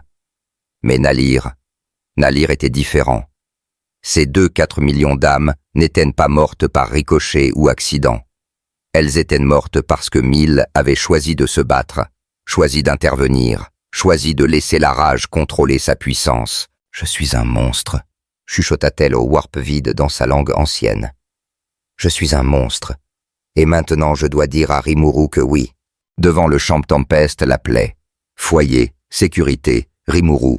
Mais d'abord, elle devait se préparer à la conversation la plus dure de son impose longue existence. Celle où elle devrait lui expliquer qu'elle était devenue exactement ce qu'elle avait redouté. Un monstre qui détruisait des mondes et appelait ça de l'amour. Le ciel brisé pleurait encore derrière elle, et quelque part dans la galaxie, 100 vaisseaux fuirent portant la nouvelle de ce que la déesse écarlate pouvait faire quand on la poussait au-delà de toute raison. Terra avait appris à craindre sa puissance. Vetra 9 avait appris à craindre sa compassion. Nalir avait appris la leçon la plus dangereuse. Quand 1000 Nava essayaient de faire le bien, les conséquences pouvaient être pires que n'importe quel mal. Et loin, au cœur du secteur Tempest, au centre même du champ azur qu'il maintenait depuis 6 mois, Rimuru Tempest se tenait quand une ondulation traversa sa conscience, non par capteur, mais par le lien d'essence draconique qu'il ne partageait qu'avec une seule personne. Angoisse, rage, chagrin au-delà de toute mesure, et en dessous conviction absolue qu'il était mort. Ses yeux s'écarquillèrent, la réponse de ciel fut immédiate. Analyse 1000 Nava a localisé Bélizar 4. Signature énergétique suggère cascade émotionnelle catastrophique. Recommandation tentative de contact immédiat. Je ne peux pas quitter le cœur. Si j'arrête de maintenir le champ, alors ne t'arrête pas. Mais tu dois l'atteindre. Le lien d'essence draconique permet la communication. Elle croit que tu es mort. Les conséquences s'aggravent. Rimuru ferma les yeux maintenant le champ d'une partie de son esprit, tandis qu'il tendait l'autre à travers le lien draconique. Le lien était ténu à une telle distance déformée par le warp, mais il existait. Il envoya sa conscience à travers comme un murmure, à travers dimensions. 1000, je suis vivant, je suis là. S'il te plaît, entends-moi, je ne suis pas mort. Pati. Le message traversa la galaxie plus vite que la lumière portée par le lien fondamental entre parents dracons. Sur Bélizar 4, agenouillé dans les flammes, 1000 Nava entendit une voix qu'elle croyait ne plus jamais entendre. Elle se figea terrifiée, à l'idée que si elle reconnaissait le son, il disparaîtrait. La voix revint plus claire. 1000. C'est Rimuru. Je suis vivant. Je suis dans le cœur du secteur Tempest. J'y suis depuis 6 mois pour maintenir le champ. Je ne pouvais pas partir. Je suis tellement désolé que tu aies cru que j'étais mort. Je suis tellement désolé pour tout ce que tu as traversé en essayant de me trouver. Une pause, puis sa voix portait la chaleur qu'elle avait oubliée existait. Mais je suis là. Je suis vivant. Et je suis vivant parce que tu as cru que je pouvais l'être. Cette croyance compte plus que n'importe quelle erreur. S'il te plaît, rentre à la maison. Les flammes autour d'elle vacillèrent et s'éteignirent tandis que sa puissance se retirait. L'étoile pleurante s'assombrit. La rage s'écoula ne laissant que confusion épuisée. Sa voix se brisa. « Rimuru, tu es vivant. » »« Oui, je suis vivant et je t'ai attendu. » Le cheval de bois tomba de doigts sans force. La rage écarlate s'effondra complètement, la laissant tremblante. Elle avait tué 180 000 personnes en croyant que Rimuru était mort, cherchant vengeance pour un meurtre qui n'avait jamais eu lieu. Et il était vivant, l'avait été tout ce temps. J'ai tué la flotte, 180 000 personnes. Je croyais qu'il t'avait tué. Je sais, je l'ai ressenti à travers notre lien. Viens à Tempest Mill, viens à la maison. On va arranger ça ensemble. Tu n'as plus à porter ça toute seule. Elle regarda le monde mort autour d'elle, l'espace orbital rempli de débris qui avait été une flotte. Le compte des morts ne cessait de grimper. 7 millions désormais, mais les 180 000 en orbite, ceux-là étaient siens. Elle avait choisi de les tuer, avec précision et contrôle, et pourtant, il était vivant, avait été vivant ce temps. Je ne mérite pas de rentrer à la maison. Je suis un monstre, Rimuru. 7 millions de personnes mortes à cause de moi. Tu es ma meilleure amie. C'est tout ce qui importe. Tout le reste, on peut y travailler ensemble. S'il te plaît, viens à la maison. Elle regarda l'offre de partenariat d'acceptation espoir que peut-être elle pouvait devenir plus que la somme de ses erreurs. Puis elle prit la main serrant fermement. Sa voix fut calme mais certaine. Oui, j'aimerais bien. Le sourire de Rimuru aurait pu éclairer le secteur tout entier. Il confessa honnêtement 6 mois seul avaient été ennuyeux. Diablo était génial mais prenait tout tellement au sérieux. Il avait manqué quelqu'un qui comprenait la joie. Malgré tout, elle rit. Petit brisé mais vrai, la joie. D'accord. Elbow travaillerait à se souvenir à quoi ça ressemblait. Il promit qu'ils y travailleraient ensemble. Pour l'instant, cependant, il devait finir de renforcer la barrière. Et elle avait besoin de repos. Ciel lui avait dit qu'elle n'avait pas dormi depuis Terra. Elle avoua que peut-être quelques heures aideraient. Il lui dit de prendre tout le temps qu'il fallait. Elle était enfin maison maintenant, en sécurité, protégée, autorisée à se reposer sans craindre que l'univers s'embrase. Maison. Le mot semblait étranger mais chaleureux. Peut-être Tempest pouvait l'être. Peut-être pourrait-elle apprendre à appartenir à nouveau quelque part. Elle le laissa la guider plus profondément dans le cœur. Derrière eux, le chant pulsa avec une force renouvelée. Et à travers tout le secteur des millions, continuèrent leur vie, ignorant à quel point ils étaient passés près de l'anéantissement. En orbite, les vaisseaux impériaux désarmés commencèrent les réparations leurs équipages vivants pour raconter des histoires de miséricorde. Et sur Terra, Guilliman lut les rapports et mit à jour son évaluation. Entité, 1000 Nava. Statut allié de Tempest. Protocole, ne jamais engager, ne jamais provoquer, ne menacer. Tempest, ni Rimuru Tempest. Note. Le sujet montre une capacité d'apprentissage. Puissance illimitée, mais retenue possible quand elle protège des alliés. Recommandé de traiter Tempest comme entité souveraine intouchable. L'alternative est une riposte au niveau d'extinction. Il ajouta une dernière ligne. Peut-être les entités les plus dangereuses ne sont-elles pas celles qui ne peuvent pas contrôler leur puissance, mais celles qui choisissent très soigneusement quand de l'utiliser. R, G, et au cœur 1000 dormit sans rêve et profondément tandis que son meilleur ami maintenait la barrière qui tenait les cauchemars à distance. Le voyage avait coûté 7 millions de vies, avait détruit des civilisations, rendu orphelin, gravé la catastrophe à travers la galaxie, mais il lui avait appris pourquoi était faite sa puissance protégée des personnes précises qu'elle aimait dans des moments précis où des choix terribles devaient être faits porter le fardeau du mal nécessaire pour que les autres restent purs. Elle était toujours un monstre, portait toujours un bilan apocalyptique de mort, brisait encore les choses plus souvent qu'à son tour, mais elle était désormais le monstre de Rimuru, le monstre de Tempest, une arme pointée vers les ténèbres, comprenant enfin que le pouvoir le plus dangereux est celui manié avec précision retenue, et la sagesse de savoir quand tuer 200 pour sauver des millions était le moindre des mots terribles disponibles. La déesse écarlate était rentrée chez elle. Et la galaxie retint son souffle, se demandant si cela rendait l'univers plus sûr ou condamné. Au-delà du bord du champ, dans les espaces entre les étoiles, où la lumière faiblit et la réalité s'amincit, quelque chose d'immense d'observer. Ni chaos, ni convergence, ni impérium, ni aucune menace connue. Juste observant, attendant, calculant, le champ azur pulsa avec une force renouvelée, ignorant tout. Pêche pour l'instant. Mais dans l'obscure ténèbre du 42e millénaire, la paix était toujours temporaire. Belizarquois avait été un monde d'espoir autrefois. Milim émergea de la déchirure dimensionnelle en s'attendant à trouver des survivants qui se souviendraient de Rimuru, qui pourraient lui indiquer la direction qu'il avait prise. La traînée d'essence draconique était la plus forte ici, plus forte qu'à aucun autre endroit. Rimuru avait passé beaucoup de temps sur ce monde.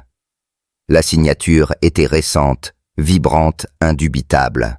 Ce qu'elle trouva fut des cendres, des villes réduites à des ombres thermiques, des océans transformés en plaines de sel cristallisé, un ciel cicatriciel. 3 images se gravèrent dans son esprit, en descendant les contours brûlés, là où se dressaient des immeubles, les déserts de sel, là où les mers avaient de bouillie la croûte planétaire fissurée, d'où suintait la magma comme des plaies infectées. Exterminatus, la solution finale de l'impérium. Elle atterrit dans ce qui avait été un marché, ses pieds s'enfonçant dans des cendres qui avaient été des gens. La traînée d'essence draconique s'arrêtait ici. Pas estompée, pas dispersée, arrêtée net. Comme si Rimuru avait simplement cessé d'exister à cet endroit précis. Elle s'agenouilla, effleura les cendres du bout des doigts. Sous les couches de destruction, elle percevait encore l'énergie résiduelle d'un champ azur. Rimuru avait été là, avait activé sa barrière, avait tenté de protéger cet endroit. Mais le champ avait disparu, effondré ou détruit, et tout ce qu'il avait abrité n'était plus que poussière. Ses mains se mirent à trembler. Elle marcha à travers la ville morte, cherchant n'importe quoi qui expliquerait. Rue après rue, immeuble après immeuble. Partout le même tableau, traces de vie, puis traces de mort. Aucun survivant. Aucun corps assez intact pour être enseveli. Juste cendres ombres et l'énergie azur qui avait échoué à les sauver. Dans un quartier résidentiel, elle trouva un jouet d'enfant à demi enfoui dans la poussière grise. Un petit cheval de bois miraculeusement intact. Elle le ramassa avec précaution et quelque chose en elle se fissura. Dans ce qui avait dû être un bâtiment administratif, elle repéra des balises impériales, phares d'avertissement, laissés par la flotte qui avait exécuté l'exterminatus. Elle en toucha une. Son cœur de données s'activa. Sector Belissar IV, statut. Purgé, autorisation. Seigneur, inquisiteur, Corvanis. Classification de menaces. Infiltration, Xenos, fédération. Tempest Purtus, 120 000 estimés. Justification, protection, Xenos non autorisé. Population ayant refusé l'obéissance impériale, 120 000. C'était le nombre de personnes mortes ici. Pas du chaos, pas d'une invasion, mais parce qu'elles avaient accepté la protection de Rimuru plutôt que l'autorité de l'impérium. Les mains de Milim se crispèrent, réduisant la balise en poudre. La traînée d'essence draconique s'arrêtait là où le champ azur avait été le plus fort. Rimuru maintenait la barrière quand le bombardement avait frappé. La signature s'éteignait à cet instant précis. Pas d'évasion, pas d'évacuation, pas de déchirure dimensionnelle. Juste cessation. Elle pensa à la réponse de l'Imperium sur Terra, attaque immédiate, fureur zélée, refus d'écouter. Elle pensa à Corvanis qu'il avait traité d'abomination Xenos, ordonnant aux chevaliers gris de tirer sans provocation. Et elle pensa à Rimuru, le Rimuru gentil et patient, qui avait passé des mois à aider des mondes à vivre en paix, qui avait sauvé 200 000 Aeldari avant qu'elle n'arrive à Nalir. L'Imperium l'aurait vu exactement pareil.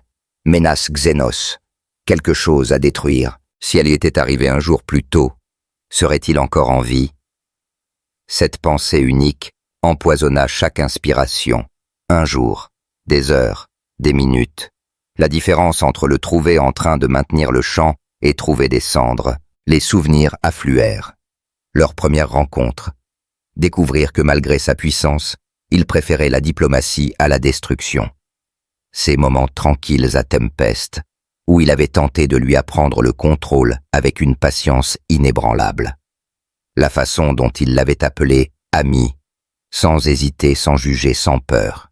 Elle avait été seule si longtemps avant lui.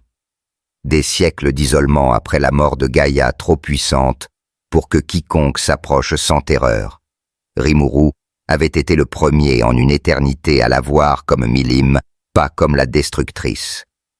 Juste Milim. Et maintenant, il n'était plus. Ses jambes cédèrent. Elle s'agenouilla dans les cendres, le cheval de bois serré dans une main. La prise de conscience s'abattit sur elle comme un poids physique. Elle était à nouveau seule. Mais cette fois c'était pire, parce qu'elle avait goûté à l'amitié, à l'appartenance, à l'importance, au-delà de sa force. Elle aurait pu le sauver. Si elle avait été plus rapide, si elle n'avait pas perdu de temps à essayer d'être prudente après ses erreurs, elle aurait pu être là, l'aider à tenir le Champazur. Au lieu de cela, elle avait 2-4 millions de morts sur les mains, et Rimuru était cendre. Le temps passa, elle ne sut combien. Finalement, elle se releva. Le cheval de bois disparut dans une petite poche dimensionnelle préservée comme le dernier cadeau de Gaïa l'avait été des millénaires plus tôt. Elle leva les yeux vers le ciel et vit enfin ce qui était en orbite. La flotte, 200 vaisseaux impériaux arborant l'insigne de l'Inquisition.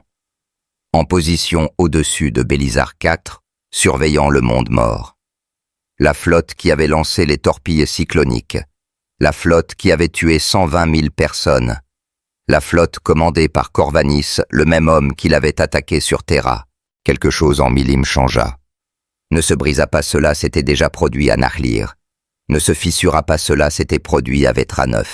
Cela se cristallisa, durcit, devint tranchant, froid absolu. Ces gens avaient tué Rimuru, avaient détruit la seule personne qui l'avait fait se sentir moins seul, avaient pris son meilleur ami parce qu'il était Xénos, et donc indigne de pitié, indigne même d'une tentative de dialogue avant l'anéantissement. Le chagrin commença à se transformer en autre chose, quelque chose de plus sombre.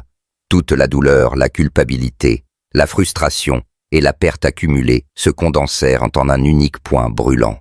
L'énergie monta de son cœur différente des fois précédentes. Pas spirale incontrôlée, pas transformation accidentelle, pas simple avertissement défensif.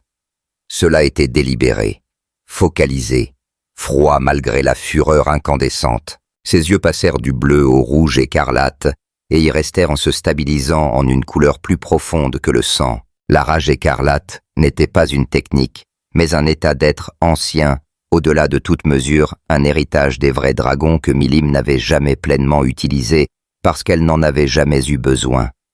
C'était ce qui arrivait quand un dragon perdait tout ce qui comptait et décidait que l'univers paierait. La puissance jaillit d'elle en une colonne de lumière écarlate qui perça l'atmosphère jusqu'en orbite visible à 1000 années-lumière. La planète morte trembla. Les cendres s'élevèrent en spirale tourbillonnante. L'atmosphère résiduelle s'enflamma. Sa voix traversa le vide atteignant chaque vaisseau inévitable. « Vous l'avez tué. Vous avez tué Rimuru. Et maintenant vous allez répondre de ça. » Bata, loin de là, quelque chose d'immense tressaillit comme si le Champazur lui-même avait frémi. À bord du vaisseau amiral Juste Fureur, toutes les alarmes hurlèrent à l'unisson. Le seigneur inquisiteur Corvanis reconnut son erreur immédiatement. Ils auraient dû fuir dès la détection de l'entité, auraient dû initier un saut warp d'urgence, auraient dû faire n'importe quoi, sauf rester là, avec un être capable de fendre des lunes, et qui avait désormais une raison d'utiliser cette puissance. Mais même en donnant l'ordre de fuite, il savait qu'il était trop tard. Par le hublot blindé, il vit la colonne écarlate grandir, s'élargir, s'étendre vers la flotte comme une main de jugement. Milim s'éleva de la surface de Bélizar IV sur des ailes d'énergie écarlate pure. Elle ne volait pas, elle décidait simplement où elle devait être, et la réalité obéissait. Le premier vaisseau, un destroyer en périphérie, mourut quand elle le traversa. Là où elle toucha la coque, La matière cessa d'exister. L'équipage n'eut le temps que d'un hurlement collectif diffusé sur tous les canaux Vox avant le silence. Contact perdu avec. Un cuirassé de bataille tenta de la verrouiller. Ses batteries de lance tirèrent. Les rayons frappèrent sa couronne Aurora et cessèrent d'être. Toutes batteries signalent. Aucun effet. Cible indemne. Le cuirassé lui-même mourut quelques instants plus tard. Boucliers au maximum, elle. Déchirée en deux. Et Perse la section 7 évacuée. Corvanis regarda les relevés tomber en cascade. Chaque mort prenait quelques secondes. Chaque meurtre était absolu. Destroyer, croiseur, escorte, cuirassé. Les noms disparaissaient des écrans tactiques comme s'ils n'avaient jamais existé. 10 minutes. 100 vaisseaux, 20 000 âmes parties. Quand elle atteignit enfin le juste fureur, Corvanis se tenait seul sur la passerelle. Son équipage avait fui. Il leur en avait donné l'ordre. Elle apparut sur la passerelle, sans même forcer l'entrée. Petite à peine 1,50 m paraissant 12 ans. Mais ses yeux écarlates portaient un poids au-delà de tout ce qu'il avait affronté en décennies. Sa voix était calme mais absolue. C'est toi qui as donné l'ordre de détruire ce monde. C'est toi qui as tué tous ceux que Rimuru protégeait. C'est toi qui l'as tué. Corvanis se força à rester droit, à affronter ses yeux terribles. S'il devait mourir, il mourrait en inquisiteur. L'entité désignée Rimuru Tempest était Xenos. Sa présence corrompait des citoyens impériaux. L'exterminatus était nécessaire. Contamination, répéta Milim le mot comme une sentence. Tu as appelé protection contamination, appelé gentillesse corruption. Elle fit un pas, la réalité se déformant autour de ses pieds. Rimuru est venu sur ce monde parce qu'il mourait. Il les a sauvés, n'a rien demandé en retour sauf qu'on les laisse vivre en paix, et tu les as tués parce qu'ils avaient accepté son aide. Tu as raison sur un point. Certaines puissances sont trop dangereuses pour être autorisées, mais le danger n'est pas Xenos. Ce n'est pas des gens qui essayent d'aider. Elle leva une main énergie écarlate, se concentrant contrôlée avec précision malgré sa magnitude. Le danger, c'est vous. Des humains qui tuent d'abord et ne comprennent jamais ce qu'ils détruisent, qui prennent la miséricorde pour faiblesse et la compassion pour corruption. Rimuru n'a jamais tué quelqu'un qui ne l'ait attaqué d'abord, n'a jamais détruit un monde, n'a jamais annihilé des millions parce qu'ils étaient différents de lui. Peux-tu en dire autant? L'attaque partit non vers lui, mais vers le vaisseau lui-même. Drago Buster. L'impact. Briseur de cieux amplifié 100 fois frappa le cœur du réacteur et l'effaça simplement de la réalité. Le vaisseau entier, 8 kilomètres d'adamantium et de technologie ancienne, cessa d'exister. Pas d'explosion, pas de débris. Juste le vide là où il s'était trouvé, où Corvanis eut le temps d'une dernière pensée. Qu'avons-nous fait? Milam flotta dans le vide, regardant ce qui restait. Des capsules de sauvetage s'éparpillaient dans toutes les directions. Peut-être une centaine de vaisseaux avaient réussi à sauter en warp. Elle les laissa fuir. Pas par pitié, mais parce que le message devait passer. L'Imperium devait comprendre ce qu'il avait provoqué. 20 000 quand elle était arrivée. Désormais 180 000, pratiquement toute la flotte de croisade. 9 cuirassés, 43 croiseurs, plus d'une centaine d'escorteurs. Équipage, chapitre, Space Marines serviteurs sous contrat, technoprêtres navigateurs. Tout parti. Elle les avait tués en 23 minutes. Non par perte de contrôle, non par accident, par choix conscient, par application délibérée de sa puissance. Elle ne ressentait rien, ni satisfaction, ni horreur, ni culpabilité, juste le vide.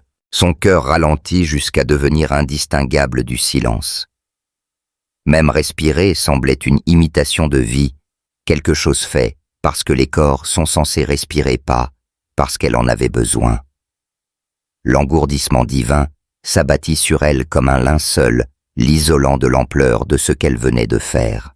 Elle redescendit sur la surface là où la signature du Champ Azur avait été la plus forte, là où Rimuru avait tenu sa dernière veille. L'atmosphère planétaire s'enflamma complètement sous l'énergie résiduelle. Le feu se répandit sur les continents. L'étoile pleurante, voilà comment les archives impériales l'appelleraient plus tard. Un monde qui pleurait des flammes, après que la déesse écarlate eut tué une flotte entière au-dessus. Milam s'agenouilla dans les flammes qui ne pouvaient la toucher et se permit enfin de pleurer. Pas pour les 180 000 qu'elle venait de tuer. Pas même pour les 2-4 millions de Nalir.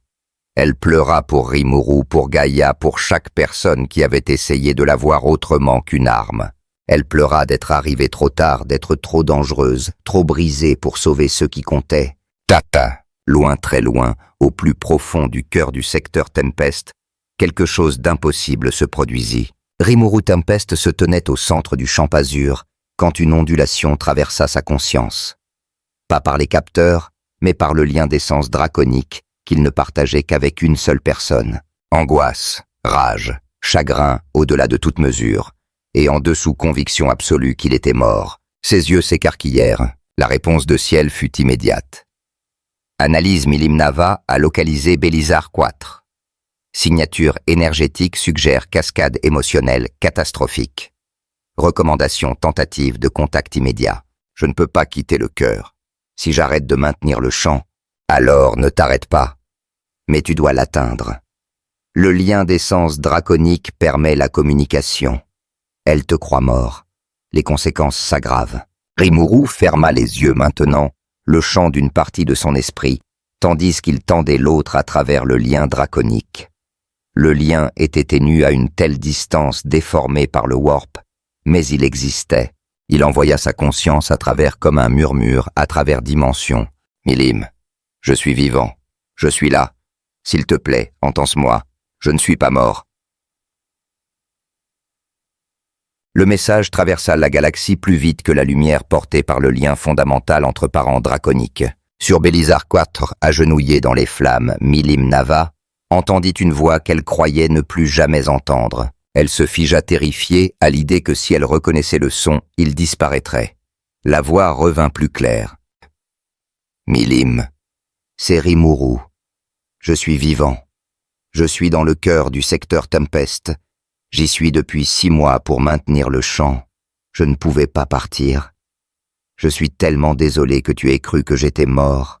Je suis tellement désolé pour tout ce que tu as traversé en essayant de me trouver. Une pause, puis sa voix porta la chaleur qu'elle avait oubliée existait. Mais je suis là. Je suis vivant. Et je suis vivant parce que tu as cru que je pouvais l'être.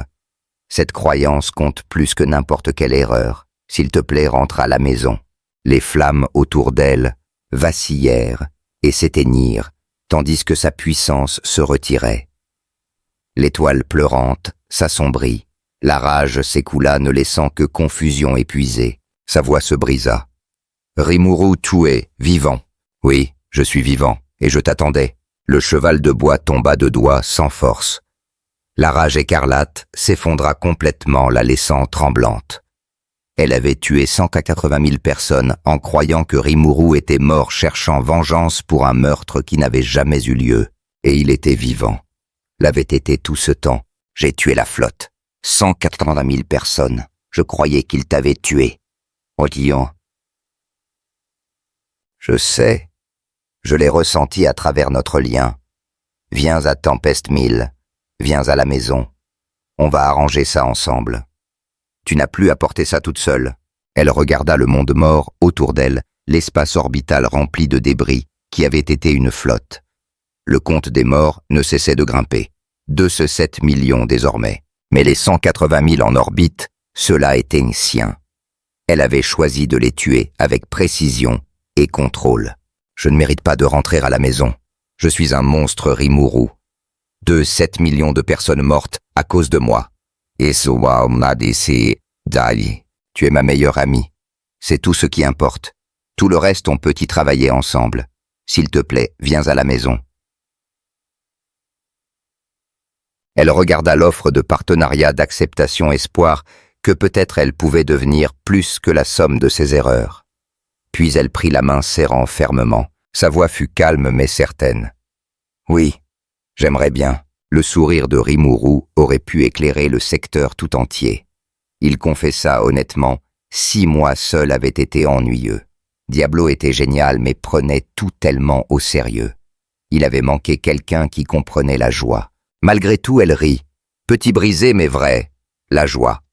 D'accord. Elbows travaillerait à se souvenir à quoi ça ressemblait. Il promit qu'ils y travailleraient ensemble.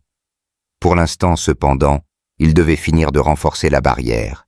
Et elle avait besoin de repos. Ciel lui avait dit qu'elle n'avait pas dormi depuis Terra. Elle avoua que peut-être quelques heures aideraient. Il lui dit de prendre tout le temps qu'il fallait. Elle était enfin maison maintenant, en sécurité, protégée, autorisée à se reposer sans craindre que l'univers s'embrase. Maison. Le mot semblait étranger mais chaleureux. Peut-être Tempest pouvait l'être. Peut-être pourrait-elle apprendre à appartenir à nouveau quelque part. Elle le laissa la guider plus profondément dans le cœur. Derrière eux, le chant pulsa avec une force renouvelée. Et à travers tout le secteur des millions continuèrent leur vie, ignorant à quel point ils étaient passés près de l'anéantissement. En orbite, les vaisseaux impériaux désarmés commencèrent les réparations leurs équipages vivants pour raconter des histoires de miséricorde. Et sur Terra, Gilliman lut les rapports et mit à jour son évaluation. Entité Milim Nava.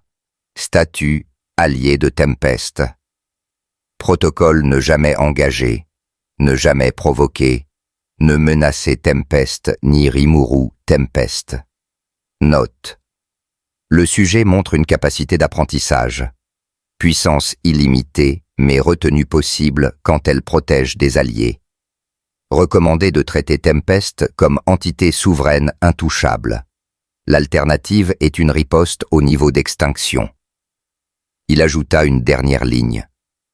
Peut-être les entités les plus dangereuses ne sont-elles pas celles qui ne peuvent pas contrôler leur puissance, mais celles qui choisissent très soigneusement quand l'utiliser.